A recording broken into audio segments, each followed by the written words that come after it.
जैसे ही हम 30 इयर्स के होते हैं, फॉर मेनी ऑफ अस हमारे माइंड में एक लाइट बल्ब जलता है and it makes us think differently about our life. ऐसे ही कुछ हुआ हमारी आज की गेस्ट अमृता कौर के साथ, जिनके 30 साल वाले लाइट बल्ब ने उन्हें आयुर्वेद की तरफ मोड़ दिया। अब वो आयुर्वेद को सिंप्लीफाई कर रही हैं हमारे लिए, जिससे ज्यादा से ज्यादा लोग इसके प्रिंसिपल्स को अपनी लाइफस्टाइल में इंक्लूड कर सकें और अपनी हेल्थ को बेटर बना सकें। आज के एपिसोड में मैं अमृता से बात करूंगी बेसिक आयुर्वेदिक टिप्स के बारे में, जिन्हें यूज करके हम अपने hair, eyes, skin, teeth, periods, basically overall health को बेटर बना सकते हैं, अपनी भी और अपने बच्चों की भी। आज आप काफी सारी काम की चीजें जानने वाले हैं, तो स्टार्ट करते हैं। Hey there, welcome to Little Fixes, a podcast for the sassy, classy and a little choosy भारतीय नारी। This is Macri। मैं और मेरे गेस्ट शेयर करते हैं सिंपल प्रैक्टिकल आइडियाज जो आप इजीली फॉलो कर सकते हैं to get closer to the kind of life you want to live. We talk about career, self-care, social media tips, parenting, relationships and so much more to help you thrive. All of this is mixed with a lot of laughter. So my lovely friend, continue what you're doing and join me in this real talk. Okay, so आज हम बात करने वाले हैं आयुर्वेद की। Ayurveda I think वापस से आ रहा है हमारे कल्चर में, हमारे ही कल्चर की चीज़ हमारे ही कल्चर में वापस से कूल हो रही है और इसके लिए बहुत सारे लोग अपना एफर्ट भी लगा रहे हैं। उन्हीं में से एक पर्सन आज मेरे साथ हैं जिनका नाम है Amrita Kaur and she is an aspiring Ayurvedic chef, but she's also a blogger. She conducts Ayurvedic workshops. She does a lot related to Ayurveda. So what I like to call that she's making Ayurved cool, or some people call it Ayurveda. So first of all, let's welcome Amrita. Amrita, I'm really thrilled to have you on Little Fixes podcast. Hi Maitri, how are you? Thank you so much for having me over. It's a pleasure Amrita. So मैंने आपके बारे में थोड़ा सा बताया कि Ayurvedic chef हैं या वर्कशॉप कंडक्ट करती हैं, बट प्लीज़ आप बताइए कि आपने आयुर्वेदा कैसे स्टार्ट किया, आपने क्यों स्टार्ट किया, क्या आपने पढ़ाई करी इसकी, फिर इंटरेस्ट आया या बाद में इंटरेस्ट आया, थोड़ी सी अपनी जर्नी हमें बताइए। राइट, सो आई तो काइंड ऑफ विश कि मुझे शायद पहले पता होता था कि ये भी एक करियर फील्ड होता, तो I would have totally gotten into Ayurveda शुरुआत से ही। बट मैंने पढ़ाई जो की है मास कम्युनिकेशन की है। मैं जर्नलिस्ट रह चुकी हूँ, रेडियो जॉकी से मैंने करियर अपना शुरू किया था ऑफिशियली। और तो एक तरह से बात करने की आदत थी, कंटेंट को किस तरह से प्रेजेंट करते हैं उसका तो हमें ट्रेनिंग मिल गई थी। उसके बाद जब मैं बॉम्बे शिफ्ट हुई और तब मैंने फूड में अपना करियर बनाना शुरू किया, just as a hobby it started. और फिर मैंने उसी के बारे में ब्लॉग करना शुरू किया। This is about 9 years back, actually more like 10 years back because this happened in 2011 in the beginning. So since I started doing a lot of blogging, अभी बहुत सारी रेसिपीज भी शेयर करती थी, जो दूसरे रेस्टोरेंट्स जा रहे हैं तो वहाँ से जो भी नया खाना ट्राई किया, that I used to talk about. And this was a time when I was still realizing I was getting interest in food. और तब Pinterest करके जो प्लेटफॉर्म है वो नया होता था इंडिया में, तो तब मुझे उस चीज का बड़ा शौक हो गया था कि लोग कितना अच्छा से खाना बनाते हैं, कितना अच्छा उसको प्रेजेंट करते हैं, which is what I wanted to do. And eventually मैंने थोड़ा और फोटोग्राफी सीखी, फूड स्टाइलिंग सीखी, प्रोफेशनली फूड स्टाइलिंग करना शुरू करी। प्रोफेशनली कुछ अपना करियर बनाने के लिए मैंने घर से चीजें बना के बेचना शुरू करी। So I was a home chef, 4 years I was doing that. The most popular जो मेरा प्रोडक्ट था, जो मुझे सबसे ज़्यादा, जिसके कारण मुझे बॉम्बे में या फूड इंडस्ट्री में जो एक स्टैंडिंग मिली, वो था bacon jam. It was called oh my god bacon jam. और turned out life turn this way कि उसके मतलब 3-4 साल तो ये सब बहुत अच्छा रहा और बहुत ही अच्छा चलता रहा। एंड आई डोंट नो, एक दिन जस्ट उठे और मुझे लगा कि बस मुझे अब ये नहीं करना है और मुझे वेजिटेरियन बनना है फॉर सम रीजन। और मैंने जैसे डिसाइड किया, I had turn 30 that time. And you know how जब we turn 30 is when like we women go through introspection. हम कहाँ है लाइफ में और क्या कर रहे हैं, what is our purpose. So I just followed what my heart was telling me to. The moment I switch to vegetarianism and I started learning a lot more about my own health. I had gained a lot of weight, so I wanted to figure that out. I had breathing issues back then. So I was figuring out ki where am I and why, at the age of 30, I am not healthy. Which is why मुझे कुछ तो पढ़ना था कि जिससे मुझे थोड़ा सा सीखने को मिले और सही तरीके से खाना पाना। और मॉडर्न न्यूट्रिशन ही मैं उसमें ही जाती, विटामिन ए, बी, सी ये सब पढ़ने के लिए। बट उस वक्त चांस ऐसा बना कि मेरी फ्रेंड आयुर्वेदिक ट्रीटमेंट ले रही थी और मुझे उस चीज़ में इंटरेस्ट आ गया। और मैंने कहा मुझे क्या ये पॉसिबल है कि क्या मैं अब इसके बारे में पढ़ाई कर सकती हूँ क्या, क्योंकि वो दैट शिप तो है सेल की कॉलेज के टाइम पे अपने कर लिया। So I went and looked up for courses, and I found Ayurveda nutrition courses based in Kerala and in Rishikesh as well. But I picked Kerala, and I went there for a month. So October 2016, I spent my entire month there. And जहाँ मैंने काफ़ी चीज़ें आयुर्वेदा के basics के बारे में सीखा, और वहाँ पे पंचकर्मा कराया, बहुत सारे आयुर्वेदिक ट्रीटमेंट्स वगैरह चले और बहुत कुछ हुआ. तो इट वॉज रियली इंटरेस्टिंग. एक तो बहुत कुछ नया सीखने को मिला. I love learning, I love challenging things, कुछ हटके हो और जिसमें भी थोड़ा सा फेथ ज़्यादा आ जाए तो मुझे बहुत ज़्यादा मज़ा आता है पढ़ने में. सो मैंने काफ़ी पढ़ाई करके उसके बाद I came back to Bombay and continued talking about it, continued sharing recipes. Now the thing is my recipes, I felt like my recipes got a soul, क्योंकि एक पर्पज मिल गया था. प्लस आयुर्वेदा प्रिंसिपल्स अप्लाई करने लगी even to my modern cooking, which is what people started resonating with. और अब 4 साल हो चुके हैं और मैं रेगुलरली शेयर करती रहती हूँ, तो people know that this is the my kind of recipes, this is the my kind of content that I do. या Wow. Okay, and you know what, Amrita? I think we are of the same age, but every time I look at you, I see maybe she's 25, 26.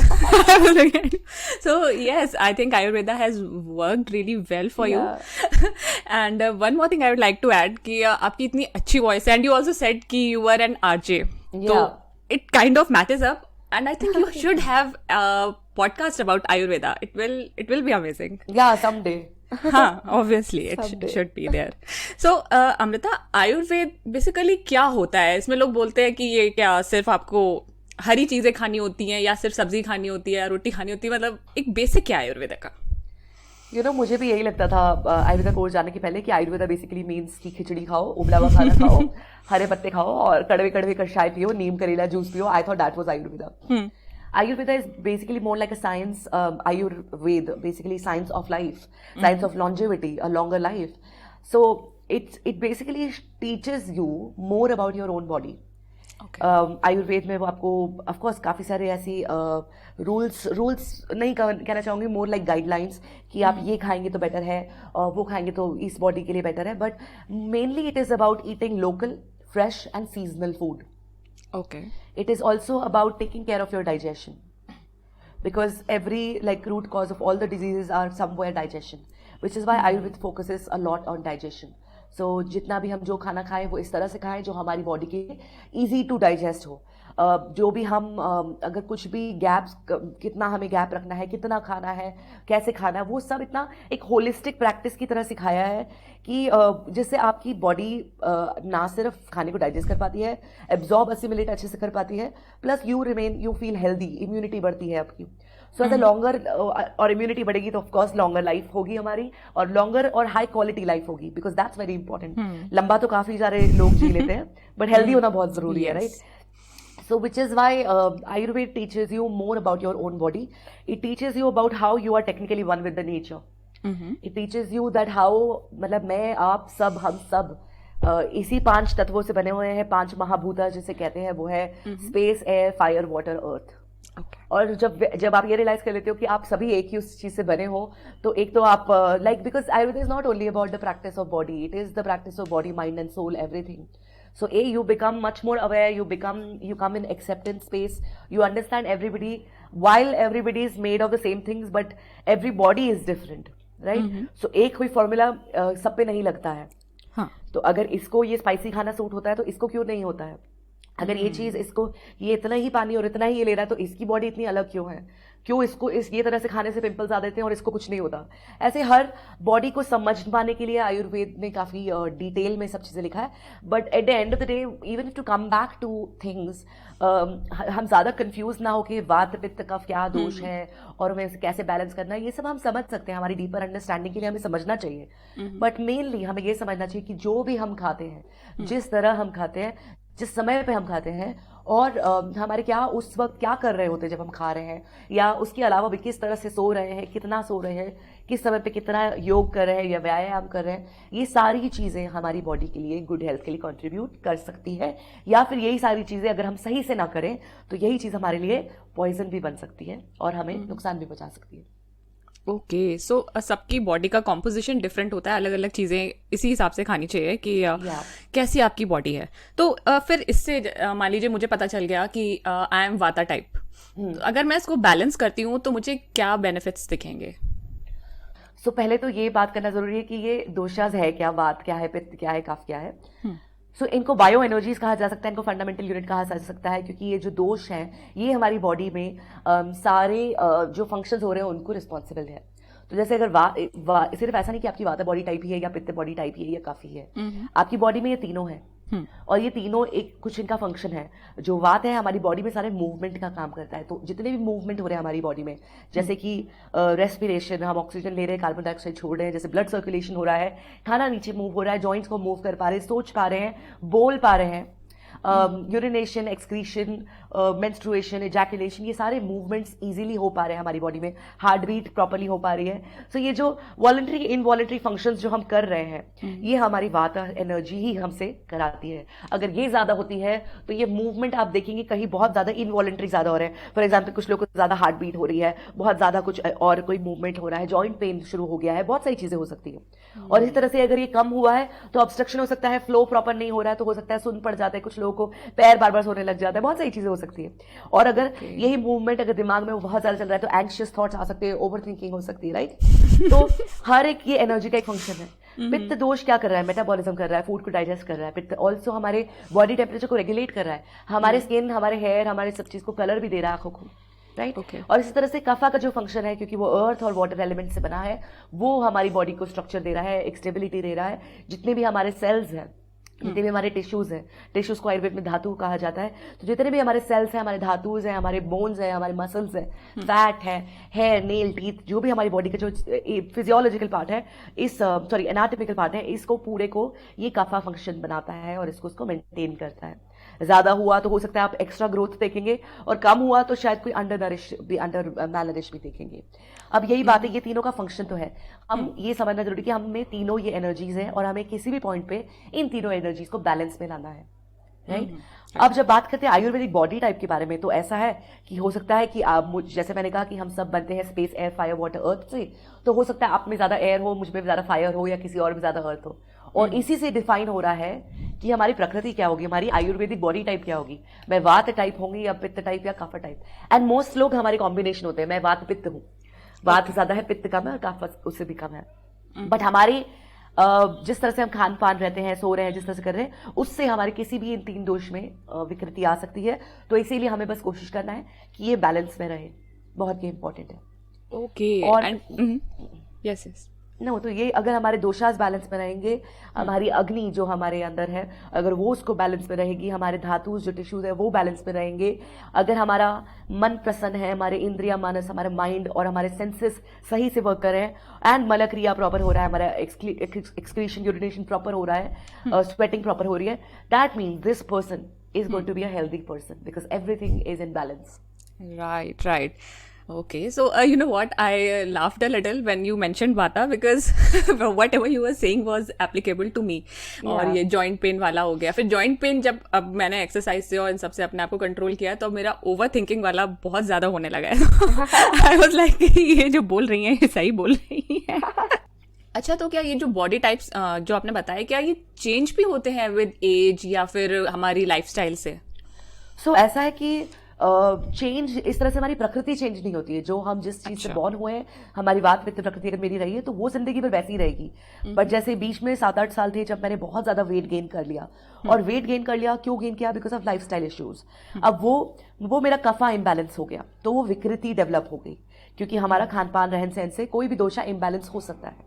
अगर यही मैं बहुत ज्यादा spicy खाने लग जाती, बहुत ज्यादा फर्मेंटेड फूड्स खाने लग जाती, सावर, सॉल्टी, ये सब खाती, तो शायद मेरा पित्त बहुत इम्बैलेंस हो जाता, तो शायद मेरे को स्किन इश्यूज होते और शायद मेरा टेम्परामेंट भी होता. मगर ऐसा है कि हमारी बॉडी में एज सच प्रकृति चेंज नहीं होती है, बट विकृति कभी भी डेवलप हो सकती है. कोई भी दोषा इम्बैलेंस में आ सकता है, इसीलिए इसे दोष कहा जाता है. दोष का मतलब ही होता है फॉल्ट, राइट. सो मगर ऐसे चेंज नहीं होते. बट हमें प्रयास ये करना है कि, क्योंकि जो हम जैसे हमारे डिफरेंट एज है, डिफरेंट हमारे जब हमारा बचपन का रहता है तब वो कफा एज माना जाता है. वो कफ एज इसलिए क्योंकि बच्चा बढ़ता है, उसमें बोन्स बढ़ रहे हैं, मसल्स डेवलप हो रहे हैं, ब्रेन अभी भी डेवलप हो रहा है, सारी चीजें भी बढ़ रही है, और इसीलिए वो कफा का टाइम है, क्योंकि वो स्ट्रक्चर स्टेबिलिटी अभी भी उसको मिल रहा है. जैसे हम प्यूबर्टी हिट करते हैं वो हमारा पित्त एज शुरू हो जाती है, और इसीलिए जो लोग ऑलरेडी पित्त है और या फिर जिनका खान पान वैसा है, तो उनको आप देखोगे कि प्यूबर्टी के टाइम काफी पिंपल्स ब्रेकआउट्स होते हैं.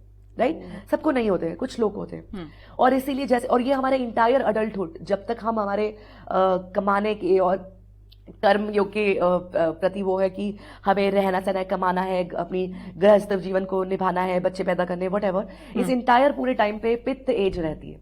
और जैसे ही हम हमारे 45-50s पे आने लगते हैं तो हमारी वात एज शुरू हो जाती है। यानी कि तब हम चीजें भूलने लग जाते हैं, रिंकल्स आने लग जाते हैं, फिर बॉडी ड्राई होने लग जाती है, और काफी सारी चीजें जो जॉइंट्स प्रॉब्लम्स आने लग जाती है, ये सारी चीजें होने लग जाती है। तो अगर हम हर एज में इस चीज का ध्यान रखें कि अगर बढ़ता बच्चा कफ एज है तो उसको कफ जो बड़े चीजें पर अच्छी रिच नरिशिंग फूड्स और ड्राई फ्रूट्स अच्छा खिलाएं, फ्रूट्स अच्छा खिलाएं, अच्छे रागी और ऐसी चीजें जो कैल्शियम में रिच है।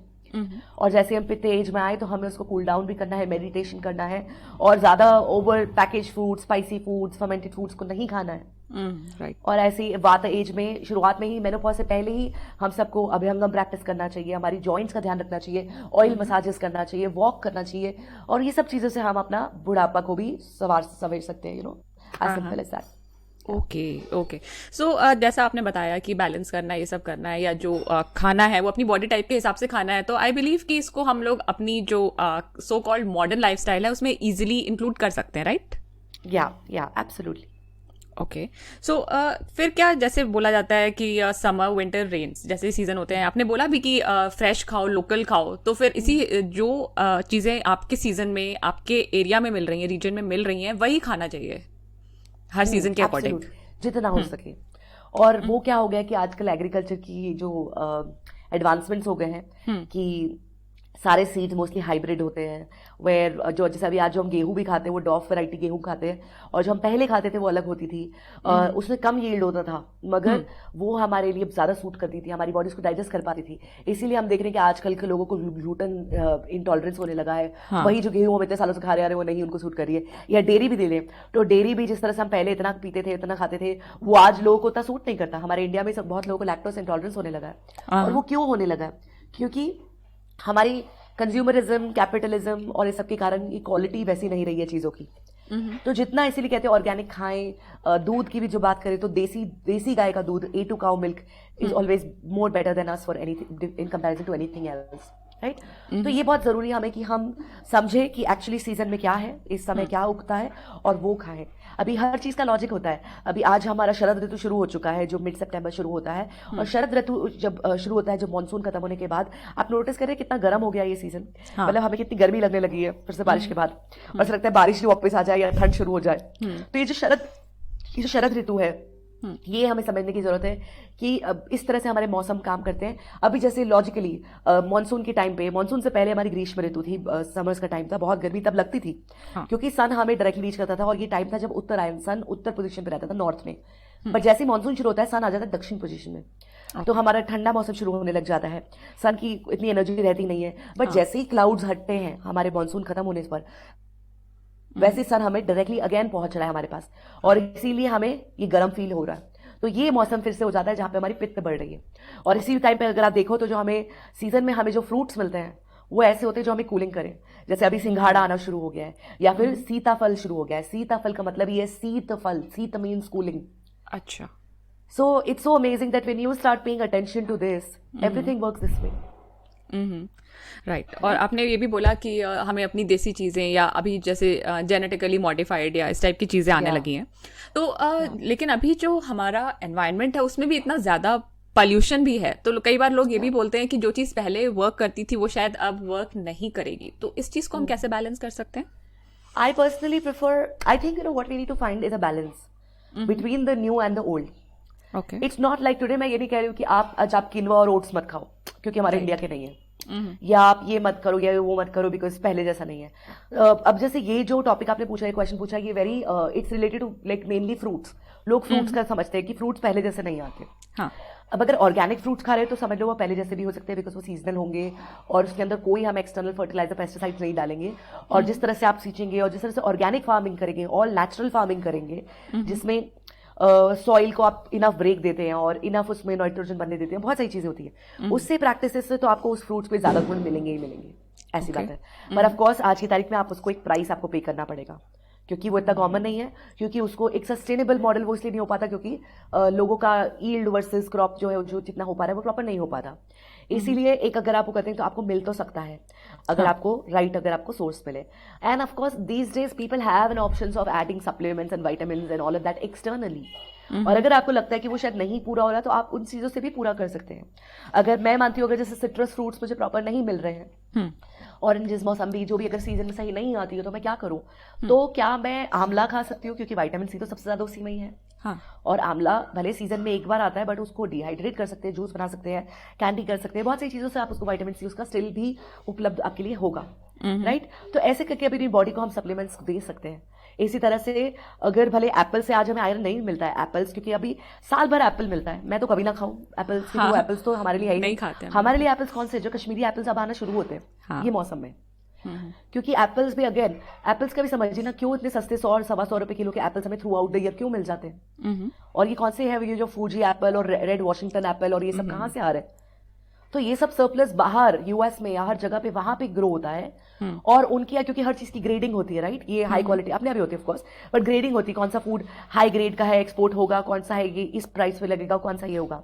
और एप्पल एक ऐसी चीज है जो सबसे ज्यादा जिसमें पेस्टिसाइड्स भी यूज होते हैं, मगर एक वैक्स कोटिंग लगा देते हैं, उससे उसकी शेल्फ लाइफ बढ़ जाती है। और भी जो जितनी थर्ड वर्ल्ड कंट्रीज है हमारे जैसी डेवलपिंग कंट्रीज है, उनमें ये चीजें भेजी जाती है सस्ते में, जब वहां पे शेल्फ लाइफ खत्म होने वाली होती है।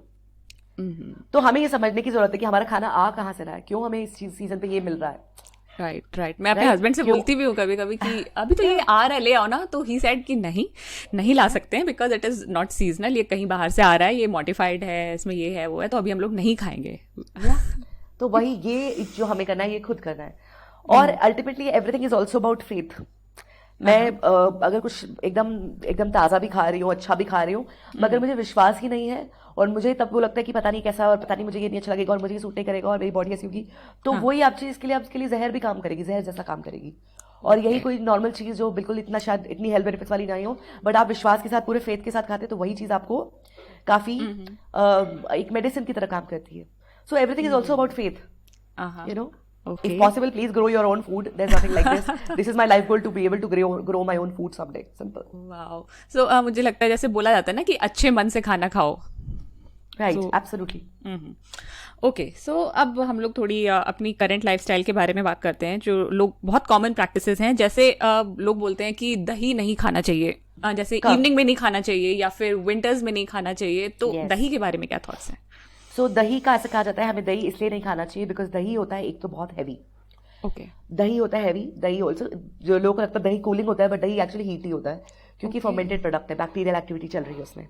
अब दही इतना हैवी होता है, हमारे कफ को बढ़ा सकता है, और जो शाम का समय होता है तब हमें ये, क्योंकि हमारी बॉडी रेस्टिंग मोड पे जा रही है, तब हमें इतनी हैवी चीज़ नहीं खानी चाहिए। जब हम वो खाते हैं तो हमारे साइनस इश्यूज और ये फ्लेम बढ़ सकता है, ये चीज़ें हो सकती है। इसीलिए दही को सनसेट के बाद हमें खाना आयुर्वेद ने मना किया है। ओके, तो मतलब विंटर्स में खा सकते हैं, ऐसा कुछ नहीं है? विंटर्स में भी अगर आप बाई चांस जैसे खा रहे हैं, वैसे तो तभी भी आपके लिए ये हैवी है। विंटर्स में हम और भी चीजें हैवी खाते हैं, बट मेन ये है कि अगर आप खा रहे हैं तो आप कोशिश करें कि आप उसमें कुछ स्पाइसेस डालें, जैसे काली मिर्च वगैरह डालें, भुना जीरा डालें, एक रायते की तरह उसको सर्व कर सकते हैं, ताकि वो हमारी बॉडी उस चीज को डाइजेस्ट कर पाए। राइट? ओके। काला नमक हम क्यों डालते हैं रायता में? क्योंकि वो काला नमक हमारे लिए कूलिंग होता है और वो उसको बैलेंस कर देता है थोड़ा। वाह, मतलब मैं बचपन से देखते आ रही हूँ, मेरी मम्मी भुना जीरा, काला नमक डालती थी, और मेरे हस्बैंड भी कहते हैं कि मैं ये व्हाइट वाला सॉल्ट नहीं डालूंगा दही में। तो उसका लॉजिक है। तो हम धनिया क्यों डालते हैं? हमारे इंडियन खाने पे हर चीज के ऊपर धनिया क्यों आता है? मुझे लगता था मेरी मम्मी को फ्री मिलता है इसलिए वो हर चीज पे डाल देती है। बट अब समझ आता है कि जो धनिया होता है, एक तो वो हमारी आंखों के लिए बहुत अच्छा है, और इसको कुक करने की जरूरत नहीं, क्योंकि वो कच्चा ही खा सकते हैं, इतना अच्छा होता है। प्लस हमारे इंडियन खानों में होते हैं मसाले, और ये मसालों को, ये जो थोड़ा सा एक वो ठंडक प्रदान करता है, उसको कूल डाउन करता है, बैलेंस करता है। ऊपर से धनिया हम डालते हैं, और प्लस वो धनिया डालने से आंखों के लिए प्लीजिंग भी हो जाता है, दिखने में सुंदर होता है। जो हमारी आंखों के लिए प्लीजिंग है, उससे क्या होता है, जब हम किसी खाने को देखते हैं, अगर वो बहुत सुंदर खाना है, और इसलिए फूड स्टाइलिंग बड़े चलती है, राइट? बहुत अच्छा लगता है, तो हम we eat with our eyes first.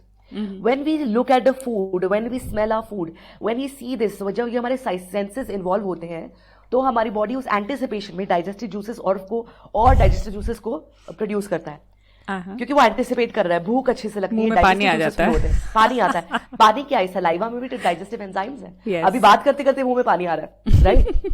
तो ये डाइजेस्टिव एंजाइम्स होंगे, वो हमारे खाने को अच्छे से डाइजेस्ट करेंगे। इसीलिए वो धनिया उसको सुंदर दिखा के ये भी कर रहा है हमारे लिए। So everything has a logic. हम दाल में तड़का क्यों डाल रहे हैं? क्योंकि दाल वात को बढ़ा सकता है, लेग्यूम्स फैमिली है, और इसीलिए तड़का डाल के, एक ऑयल डाल के, हींग डाल के हम उसे बैलेंस कर देते हैं. हम दाल को राइस के साथ खाते हैं, जो राइस थोड़ा कफा जो हैवी होता है वाता को वो करता है, बैलेंस करता है. और दाल में हम तड़का वगैरह डालते हैं तो वो हमारी उस चीज को, राइस को भी बैलेंस कर रहा है. हर चीज एक प्रॉपर कॉम्बिनेशन है. जितनी भी हमारी पुरानी रेसिपीज है ये सब already guide with the principle से इन लाइन है. Okay, interesting. It just, which is what I'm trying to do. I'm learning about all this only last these 3-4 years. So I'm just choosing to share it with people in a more, in an interesting way which people can understand. हाँ, interesting हो और लोगों को लगे कि they can actually use it in their daily lives rather than दूर दूर से देखने के. और यही चीज मैं भी यहाँ पे भी कोशिश करती हूँ लिटिल फिक्सेस पे कि ऐसी ही चीजें लाऊं जो लोग एक्चुअली यूज कर सकें. अच्छा अमृता, ये बताओ आपकी बेड टी के बारे में फिर क्या थॉट्स है? लोगों को बड़ा लग्जरी लगता है कि सुबह उठे बेड टी मिल जाए, तो इसमें क्या है? अब ऐसा है कि जो वो हमारी आदतें हैं और हमारी आदतें तो हम या तो आदतों का गुलाम बन जाते हैं. तो इसलिए वो तो है कि हमें ध्यान देने की जरूरत है. चाय की जहां तक बात है तो जो चाय, ऐसा है कि चाय फर्मेंटेड प्रोडक्ट होती है, चाय या कॉफी, तो खाली पेट लेने से उसका थोड़ा सा नुकसान तो पहुंचता ही है. इसलिए कुछ लोग प्रेफर करते हैं कि उसके पहले कुछ और खा लें. अगर आदत बनी हुई है तो कुछ पहले खाने की आदत बनाते हैं. अब ऐसा है कि अगर हम अवॉइड कर सकते हैं बिना चाय डाले, अगर जैसे स्पाइसेस का इन्फ्यूजन बना लिया, सिर्फ जैसे जो CCF बोलते हैं, जैसे क्यूमिन, कोरिएंडर और फेनिल, इन्हें पानी में उबाल के और वो पानी पी लिया, गर्म पानी, उससे हमारा डाइजेशन और हमारी अग्नि भी रेगुलेट रहेगी और उसके हेल्थ बेनिफिट्स भी होंगे. बट जैसे जिन लोगों को आदत है तो वो एक तो थोड़ी बॉडी को भी एक आदत हो जाती है. बॉडी भी एक हमारी सात्विकता करके कॉन्सेप्ट होता है कि बॉडी को भी अब आदत हो जाती है, वो उसके अराउंड वर्क करने लग जाता है. मगर आप इसके कारण अगर कोई हेल्थ के नुकसान देख रहे हैं, वजन बहुत बढ़ रहा है या बॉडी में एसिडिटी बहुत रहती है या कुछ भी, तो फिर आप इस चीज को, आदत को सुधारें. मगर अगर आपकी अग्नि स्ट्रांग है, अगर आपका मेटाबॉलिज्म स्ट्रांग है और अगर आप इतने सालों से पीते आ रहे हैं और आपको कुछ प्रॉब्लम नहीं हो रही है, तो इट्स ओके. अच्छा, you can figure out. But वो थोड़े से जो इलायची वगैरह डाल के, जो हम इलायची क्यों डालते हैं हम चाय पे? इलायची कूलिंग होती है और चाय की जो तासीर जो गर्म होती है, फर्मेंटेड होती है, उसको वो बैलेंस करती है. सो इसी तरह से हम ये भी कर सकते हैं. इस तरह से हम अपनी बॉडी को बैलेंस में भी ला सकते हैं. But we have to of course ask our body what is it. और इसी तरह से अगर हम सिर्फ ये प्रैक्टिस भी शुरू कर दें कि आप प्लीज सिर्फ इतना करो, 4 बादाम खाने के बाद अपनी चाय पी लो. तो मगर अगर वो सिर्फ किशमिश सोख करके सुबह खाना शुरू करें तो वो एक्चुअली देखेंगे कि उनके एनर्जी लेवल्स बेटर हो रहे हैं. बट अगेन आप ऐसा नहीं कर सकते कि कल से कॉफी टी बंद क्योंकि अमृता ने कह दिया तो कल से मैं किशमिश बादाम खाऊंगी. तो अपनी बॉडी को समझिए. एक कोई भी चीज उसकी आदत है तो उसको हटाने के लिए कोई नई आदत को डालना है, कोई पुरानी आदत को निकालना है, तो धीरे धीरे करना है. तो कल से मतलब सिर्फ ऐसा है कि आप कोशिश करें ऑल्टरनेट डे चाय पिए, या फिर पहले 2 बादाम खा लें और फिर चाय पिए. ऐसे करके धीरे धीरे आदत को एक इंट्रोड्यूस करे तो बॉडी को यूज टू होए और बॉडी आपका इस चीज में साथ दे, rather than go into withdrawal symptom या शॉक में चली जाए. क्योंकि अगर कल से बोला कि नहीं कल से चाय पियो क्योंकि ये गलत है, क्योंकि गलत है, क्योंकि गलत है, और आपने बहुत जबरदस्ती करके उनको चाय नहीं भी दी, तो क्या होगा? चिड़चिड़े हो जाएंगे, बॉडी और वियर्ड रिएक्ट करेगी और प्लस उनको अच्छा ही नहीं लगेगा, लो ऑन एनर्जी फील होगा. उनको नहीं अच्छा लगता है. कोई भी आदत को निकालना है, इंट्रोड्यूस करना है, धीरे करना है और पेशेंस के साथ करना है. और हम लोगों के लिए, विमेन के लिए, पीरियड्स को ईज करने के लिए भी कोई आयुर्वेदिक टिप्स होती हैं क्या? किशमिश. अच्छा, किशमिश को जब अगर रात को हम सोक करें और सुबह इसका पानी भी पिए और किशमिश को भी खाएं, ये हमारी मेंस्ट्रुअल हेल्थ के लिए सबसे अच्छी चीज है. अच्छा, इससे हमारे पीरियड्स रेगुलेट भी होंगे. हमारा जो बॉडी में क्या है कि जैसे मैंने आपको बताया, वाता is responsible for all the movements. तो पीरियड्स के वक्त हमारा वाता वैसे भी बढ़ता है ताकि एक मूवमेंट हो सके, हमारा फ्लो प्रॉपर हो सके.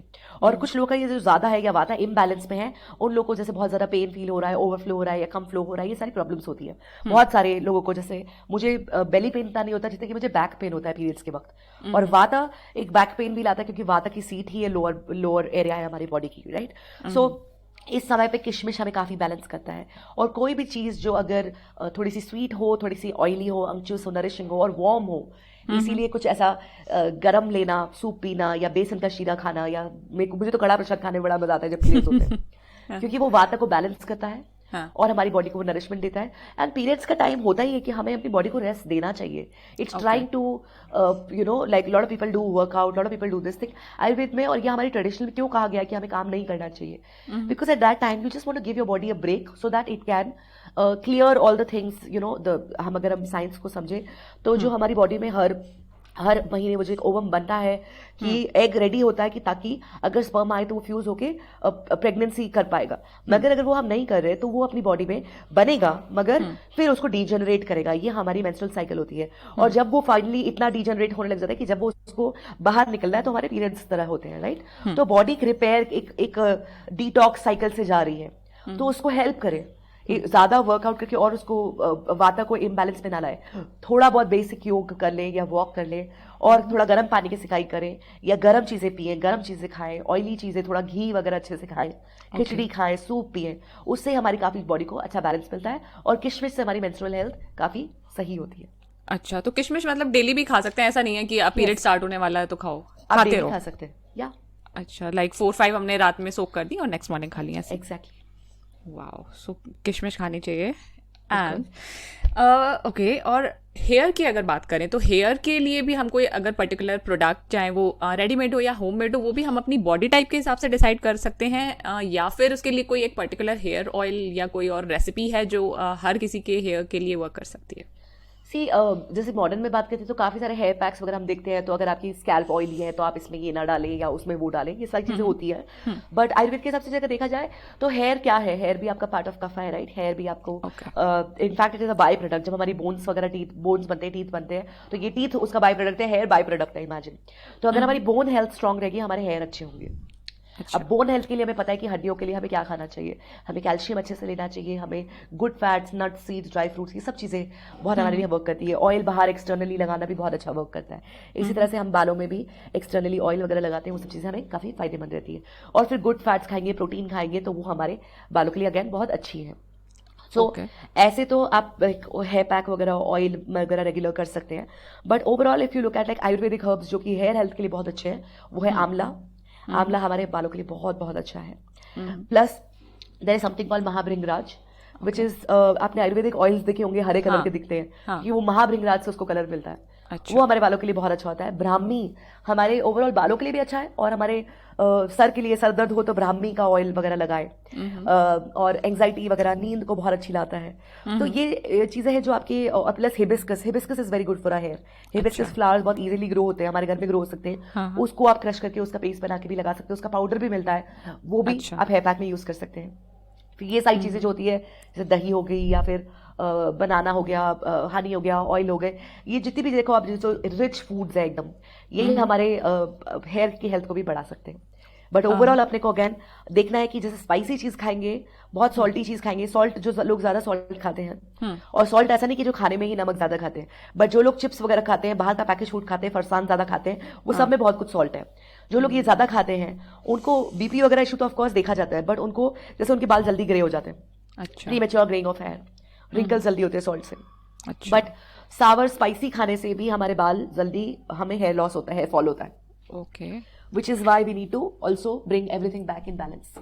ओके, सो जो आजकल ऑयल्स होते हैं, जैसे कोकोनट है या ऑलिव है या आमंड ऑयल है, इसमें से कोई हम लोग कोई भी यूज कर सकते हैं, जैसे you said कि आंवला ब्राह्मी। अब जैसे बहुत ज्यादा हेयर ग्रोथ के लिए एक्स्ट्रा कहते हैं कैस्टर ऑयल बहुत अच्छा होता है। आप कैस्टर ऑयल को देखोगे पर वो बहुत थिक होता है। तो एक रेसिपी मैं क्या ट्राई करती हूँ कि कैस्टर ऑयल, आमंड ऑयल और ऑलिव ऑयल, 3 ऑयल को मिक्स करके बना देती हूँ, ताकि वो लाइट भी हो जाते हैं और उनके भी हेल्थ बेनिफिट्स एंटर हो गए।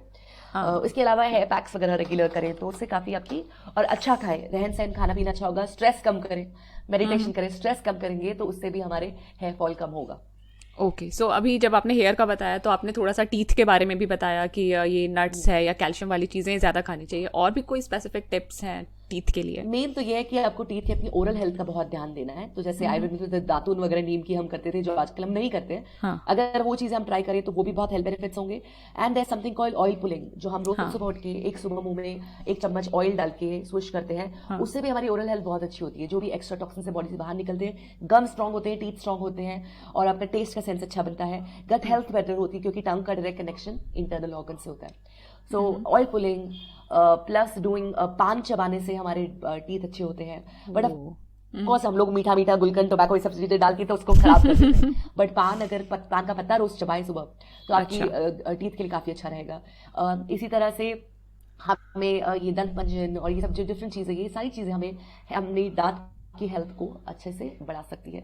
And of course calcium foods that we already know will help us contribute in. Okay, so oil pulling के लिए कोकोनट ऑयल यूज किया जाता है कि कोई भी ऑयल यूज कर सकते हैं? आइडियली सेसमे ऑयल यूज करते हैं, तिल का तेल, but coconut is also okay. Okay, तो सेसमे. ओके, और आइस के लिए हम कुछ एक्स्ट्रा कर सकते हैं हेल्दी रखने के लिए? आइस के लिए ऐसा है कि आइस का हमारा डायरेक्ट कनेक्शन होता है हमारे फीट से. ओके, तो जो कहते हैं ना रोज सुबह उठने से आप अपनी घास पे चलना चाहिए. चलो, हाँ. उससे हमें जिस तरह का आंखों को जो अच्छी हाई एनर्जी मिलती है, हाई और एकदम रेजुविनेटिंग फील होता है, वो एक बहुत अच्छी चीज होती है. प्लस आंखों की हेल्थ के लिए एवरीडे बेसिस दिनचर्या जो पार्ट होता है जिसमें हम ये भी करते हैं, ऑयल पुलिंग भी करते हैं, अभ्यंगम करते हैं, उसी में अंजनम भी करते हैं, रोज एक काजल लगाते हैं. और काजल भी आप लगाएं तो देसी घी का या फिर तिल के तेल का, सेसमे ऑयल का काजल लगाते हैं.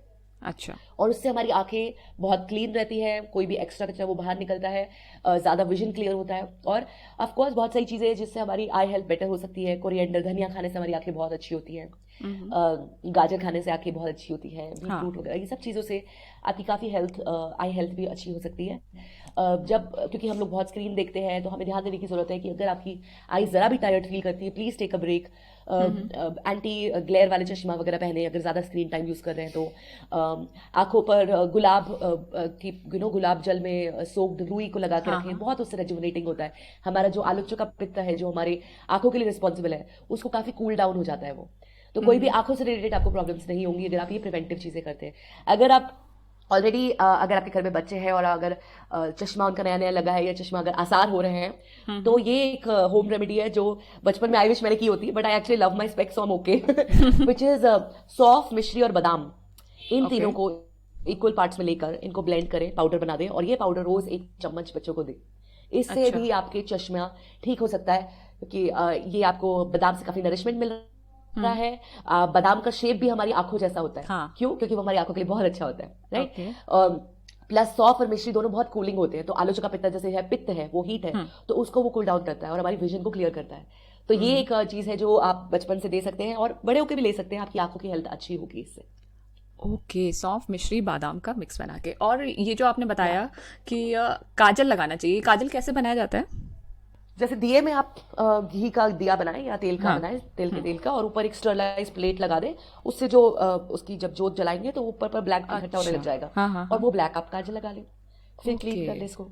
Okay, wow. तो काजल लगाना इज नॉट एग्जैक्टली बैड अगर आप अच्छा काजल यूज कर रहे हो तो. It is actually good for your eyes. It's just अगर आप काजल यूज कर रहे हो वो 24 आवर स्टे काजल जो आजकल कंपनीज प्रमोट करती है, तो वो प्रॉब्लम है, क्योंकि वो काजल आपको हेल्थ बेनिफिट तो दे नहीं रहा है. और ऊपर से वो इतना टाइम आपकी बॉडी में आईज में स्टिक हो रहा है, तो उसमें जो भी डर्ट वगैरह है वो भी तो उसको अपने पास चिपका रहा है. Right, right, right, right. इसीलिए नेचुरल यूज करें काजल जितना हो सके पॉसिबल.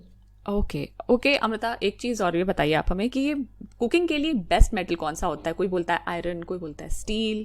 कौन सा मेटल बेस्ट है according to Ayurveda?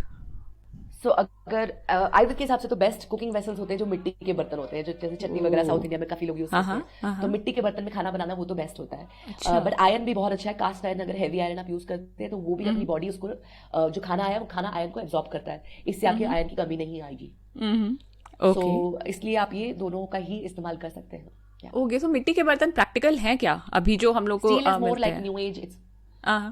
I personally bought 2 cast iron pans and a कढ़ाई because काफी है प्रैक्टिकल, और सिर्फ एक्स्ट्रा केयर मानते हैं कि जब उसको आप रेगुलर चीजों की तरह इतना सर्फ वगैरह डाल के नहीं धोगे, उसको वाइप कर, उसको सुखा के जब भी धोगे तो हाथों हाथ सुखा के तेल लगा के रख दो ताकि उनमें जंग ना लगे. ये एक्स्ट्रा केयर कर सकते हो. इवन मिट्टी के बर्तन एक बार आपने उसको सीजन कर दिया है, चावल के पानी डाल के अपन उसको सीजन करते कितनी बार, और उससे वो एक बार साफ हो गया तो वो रेगुलर मीडियम में आ जाता है. अच्छा. सो अगर थोड़ा सा एफर्ट्स है गुड हेल्थ के लिए, हमें कंट्रीब्यूट करना तो पड़ता है, एफर्ट मानने पड़ते हैं. ऐसे कुछ तो एकदम ऐसे कुछ नहीं मिल जाता. हाँ, ऐसे तो नहीं मिल जाता. हम लोग भी मोस्टली आयरन ही यूज करते हैं, but my husband was like कि उनसे ये पूछना कि हम लोग मिट्टी के बर्तन कितना यूज कर सकते हैं. तो आपने जैसे बोला ना मिट्टी, मैंने कहा कि बिल्कुल. हाँ, ओके, बहुत बढ़िया है. बहुत बढ़िया मिट्टी के बर्तन यूज करना.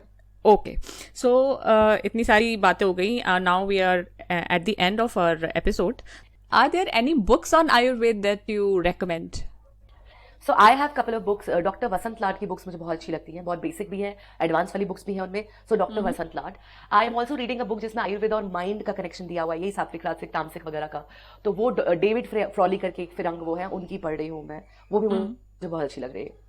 Okay. So I will look He for was his them favorite and link them for people who are interested in reading them. Okay, Amrita, तो this was really I opening और मुझे बहुत बहुत सारी नई चीज़ें पता चली आयुर्वेद के बारे में कि कितना सिंपल भी है और हम लोग उसको कॉम्प्लिकेटेड शायद बना देते हैं. लॉजिकल है. हाँ. या ओके एंड एब्सोल्युटली काफी सिंपल है, काफी लॉजिकल है, साइंस है. बिल्कुल. Yes perfect. सो अमृता, अगर अब लोग आपसे कनेक्ट होना चाहते हैं तो what's the best way to connect with you? So I am most active on my Instagram. Amrita of life नाम से मेरा इंस्टाग्राम है चैनल. आप उसके अलावा मैं रेगुलर वर्कशॉप्स वगैरह भी करती हूँ जिसमें लोगों को ये आयुर्वेद के बारे में सिखाती हूँ, डाइजेशन के बारे में सिखाती हूँ, बहुत सारी चीज़ें, और वर्कशॉप्स, कुकिंग वर्कशॉप्स भी करती हूँ. तो लोग इस तरह से कनेक्ट होकर जान सकते हैं. यूट्यूब, ट्विटर, हर जगह पे अमृता ऑफ लाइफ नाम से ही मेरा है. तो आप कहीं पे भी देखना चाहते हैं. Okay, wonderful. सो अमृता से कनेक्ट होइए इंस्टाग्राम पे, ट्विटर पे, यूट्यूब पे, और आप बहुत सारा नॉलेज हमारी लाइफस्टाइल से रिलेटेड गेन कर सकते हैं.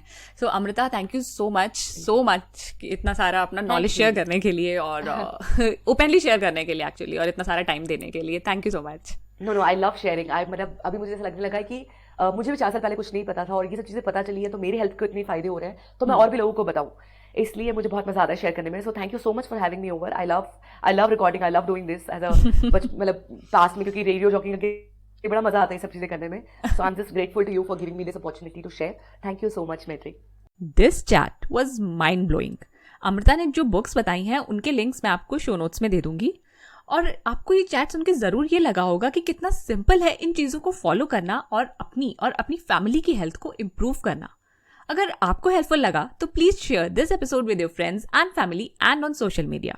Thank you for listening to the entire episode and for giving us your time. Subscribe to Little Fixes podcast and don't forget to rate and review us. और हाँ, next week there will be no new episode because I need my every 10 episodes के बाद वाला break. पुराने episodes पे catch up कर लीजिएगा तब तक. और break के बाद बहुत amazing episodes आएंगे, so मिलते हैं 21 अक्टूबर को. तब तक लाइफ में मजे करो और सदा सैसी रहो. बाय.